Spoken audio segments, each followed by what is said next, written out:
Well, first of all, guys, I am sorry that I'm over 2 hours late with this video. It was one of those days that I had my nose in some stuff that I was working on and looked up at the clock, and it's hours later.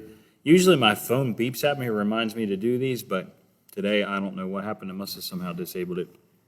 So we're in chapter 25, Acts 25, and I'm gonna get the whole chapter today. I'm not gonna read it to you. I want you to hit pause and read it yourself. This is a chapter. It's kind of a narrative. It just tells a particular series of events that happen, and I'm going to run it all together because that's just what I'm seeing here to do with this. And we'll draw out an application of it there at the end. But you remember there's so much corruption here. Paul has been with Felix in chapter 24, Governor Felix. Felix was corrupt. Felix kept Paul in custody for 2 years without a real trial, without making any rulings, just kept him there.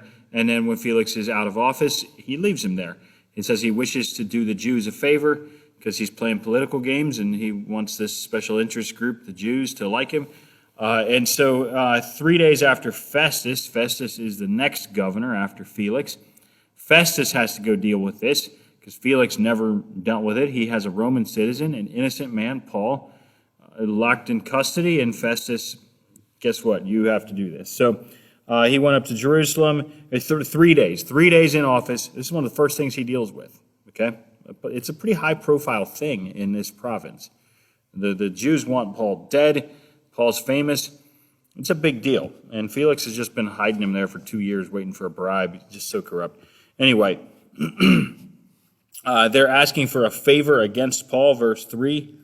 They summon him to Jerusalem. They're planning an ambush to kill Paul on the way. Remember, they were planning this. They've been planning this for a couple of years now. They want to kill Paul. They have to get him out of jail so they can kill him. Okay? It's hard to break into a jail and kill him because there's so many soldiers guarding him. All right? I mean, it's evil. All right?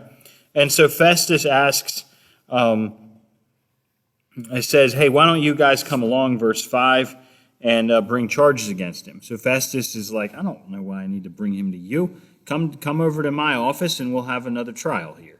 Okay, Festus is going to have his shot at this. See if he can do any better. He does not. Okay. When he's been there, all right, they come down and it says, verse 7, that they're bringing many serious charges against Paul that they could not prove. It says it right there. Paul argued in his defense, neither against the law of the Jews, nor against the temple, nor against Caesar have I committed any offense. All right? They accuse him of stuff. They can't prove it. Paul says, I didn't do it. And guess what happens? Corruption. Shocker. Verse 9, Festus, who wished to do the Jews a favor, said to Paul, do you wish to go up to Jerusalem and there be tried on these charges before me? Okay, Paul is in the local appeals court in Caesarea. That's Festus's office. That's the official place. And Festus is saying, hey, do you want to take this to a less formal place around back in Jerusalem here? The Jews are going to kill him on the way. It's already written. They're going to ambush him on the way. That's the plan. Okay? Festus wishes to do the Jews a favor, is going to transport Paul back to Jerusalem. If he doesn't get ambushed and killed on the way, he's going to be in the court in Jerusalem, which is run by the Sanhedrin council that wants to kill Paul. Is Paul going to get a fair trial in Jerusalem? No way. Last time he was seen in Jerusalem is literally why he's on trial now, because they accused him of a bunch of stuff and tried to kill him. Okay, why would Paul want to go back to Jerusalem? Paul doesn't. Okay, but the guy is trying to do the Jews a favor. That's what it says. Okay, he's trying to get some political points with these guys so that he looks good as a governor of this crazy province. All right? Paul said, I'm standing before Caesar's tribunal where I ought to be tried. I'm in the right place now. Okay? That's what he's saying. To the Jews, I have done no wrong, as you yourself know very well. Okay, so I'm where I'm supposed to be. I didn't do anything wrong over there. So why would you take me there, buddy? You and I both know why. Corruption going on. Verse 11, he says, but if I am a wrongdoer and have committed anything to which I deserve to die, then I don't seek to escape death. But if there is nothing to their charges against me, no one can give me up to them. And so I appeal to Caesar. And then Festus, when he had conferred with his council, answered, to Caesar you have appealed, to Caesar you shall go. All right? Paul sees straight through the corruption. Festus is trying to do a favor to the Jews, and Paul doesn't go for it. And he appeals to Caesar. He's a Roman citizen. He has the right to appeal to Caesar. He's already in Caesar's court here in Caesarea. He's at this, I am standing before Caesar's tribunal, verse 10. It's the local, the appeals branch of Caesar's court, okay? He's in a Roman court, and he's appealing to the next court because this guy won't make a decision. Not that he was found guilty and he's appealing it. He wasn't found anything. They're just playing games with him for a couple of years now. And he's like, look, if you're going to try to transfer me to a different court in Jerusalem, no way. If we're going to transfer anywhere, then I appeal up the chain to Caesar himself in Rome. And if you're unwilling to make a ruling, if you're unwilling to make a factual, realistic reality ruling here, just I'm innocent and you're not willing to say so, even though we both know I am, well, if you're just going to play games, then, hey, I'll just appeal this. I want out of here. Okay? That's what he does. Well, some days had passed. Verse 13. They still haven't loaded him on a ship. He's still not headed for Rome. And Agrippa the king and Bernice arrived at Caesarea and greeted Festus. Okay? The happy-go-lucky, royal people coming over to the governor's mansion. Let's have a big party. They stayed there many days, and Festus, they're talking, laid Paul's case before the king. He's telling you this is something on his mind. He's going to talk about it, okay?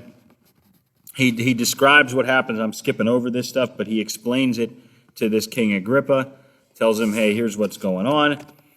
Verse 20, being at a loss as how to investigate these questions, I asked whether he wanted to go to Jerusalem and be tried there regarding them, but when Paul had appealed to be kept in custody for the decision of the emperor, I ordered him to be held until I could send him to Caesar. Then Agrippa said to Festus, I would like to hear about him myself. Okay, now we're going to bring the king in, King Agrippa. This is like a King Herod sort of, the Herod dynasty is over, and now it's Agrippa, in case you're following that sort of thing. Verse 23, the next day, Agrippa and Bernice came with great pomp, a big party. Hey, let's go talk to the interesting political prisoner that we've been holding for a couple of years now without reaching any verdict, without really even having charges, and let's go have a party and talk to him. Sounds like an interesting guy. Same as what Herod did to Jesus that night. He's hoping to see him, hoping he'll do some magic trick for him or something. So corrupt. Festus lays it out, verse 24. King Agrippa and all those present with us, here's the guy. Here's Paul, the guy that you've heard about. Okay? Verse 25, I found that he had done nothing deserving death, and as he himself appealed to the emperor, I decided to go ahead and send him. Verse 26 and 27, but I have nothing definite to write to Caesar about him. Therefore I have brought him before you all, and especially before you, King Agrippa, so that after we have examined him, I may have something to write. He's going to send him a prisoner without charges, without knowing what to even say about him. For it seems to me unreasonable, verse 27, to send a prisoner and not indicate the charges against him. Then don't do it, man. If it's unreasonable, don't do it. But King Agrippa wants his shot at Paul, wants to see what he can get out of this whole situation. I mean, it's just crazy. Anyway, that's the end of chapter 25. It's this Festus. I mean, at least Festus is trying to advance the justice system better than Felix, who was just holding him there in custody indefinitely, hoping for a bribe. I guess you could say Festus is a little bit better. And Agrippa, hey, I'm curious too. Can I get a shot at him? But it's so crazy. It's so ridiculous. And Paul sees through it, and he appeals to Caesar. Okay? Now, what does that have to do with you and me? Because that's really, it's interesting that this happened. It's crazy that things were this corrupt, but is it just an old story that we don't live in a Roman Empire anymore? This isn't our story. How does this have to do with us? What I see there that I think does apply to us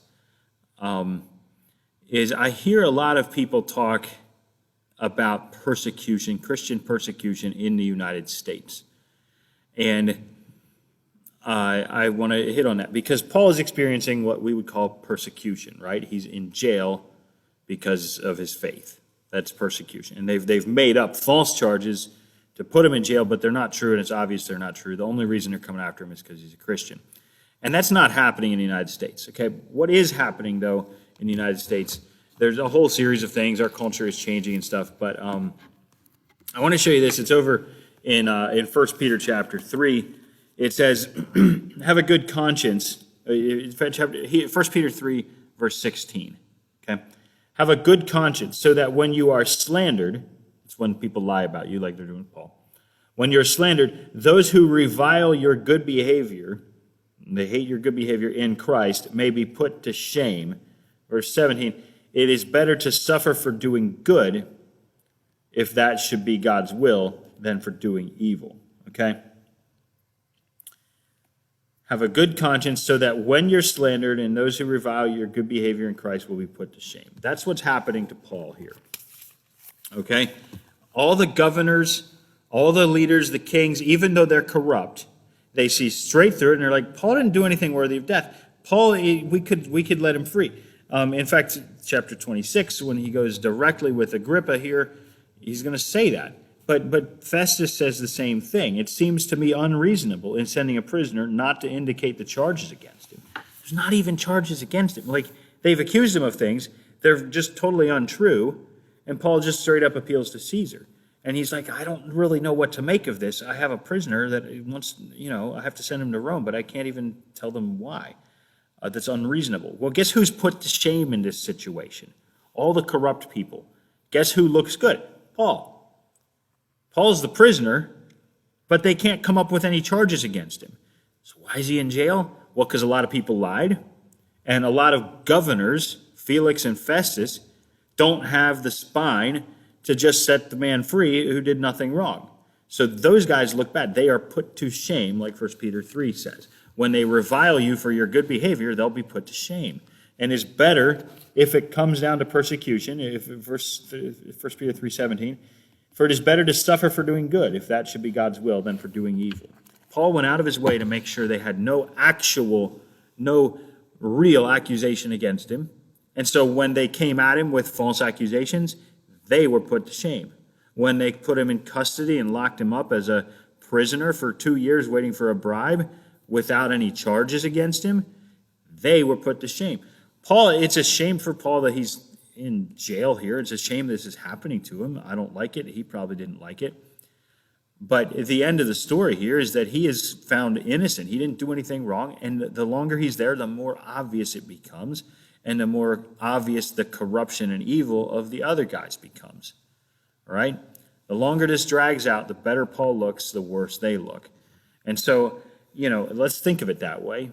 Is the United States kind of trending in a direction that's non-Christian? I think it is, generation over generation. I think you could say that right now. I don't think that's necessarily the future. I foresee a lot of widespread revival going on, starting a little while ago. But okay, so that's happening. So let's just say it's happening. Let's say that the country is turning more secular, more anti-Christian, and stuff like that. And you can, if you're looking for it, you can certainly find stories in the news every day about Christian businesses or whatever kind of suffering different things under the law. Okay, that's fine. Well, guess what? Let's be above reproach. Let's have nothing that they can hold against us. Let's have zero issues that would hold any water in a court of any kind, so that if they accuse us, they'll be the ones put to shame. If we suffer, we suffer. Okay? Peter says it is better to suffer for doing good, if that should be God's will, than for doing evil. So suffering might happen to you. I don't know. This country is it's a free country. It's still a free country. I don't care what you say. I don't know what other country you can go to. This is the best one. It's way better than where Paul lived. It's way better than what Peter's writing about. Okay? So let's be above reproach. Let's not fight battles that aren't Jesus. Let's let everybody else fight those battles. Let's have the culture wars rage. When a Christian needs to make a stand and do and say the right thing and protect righteousness and stuff, we should absolutely do it. But let's be above reproach about it. And let's not fall into these traps that just make people angry at you and hate you. Don't give them anything else to hate. Make them hate Jesus himself. If they're going to hate, it's going to be the righteousness of Christ in you that they hate. Let's not mix it with our other sorts of things, okay? That's where I would draw this from us. Where that was chapter 25 of Acts. We're going to be in chapter 26 next. It's more of the same, but there would be different things to draw out of it. Praise the Lord. I'll see you tomorrow.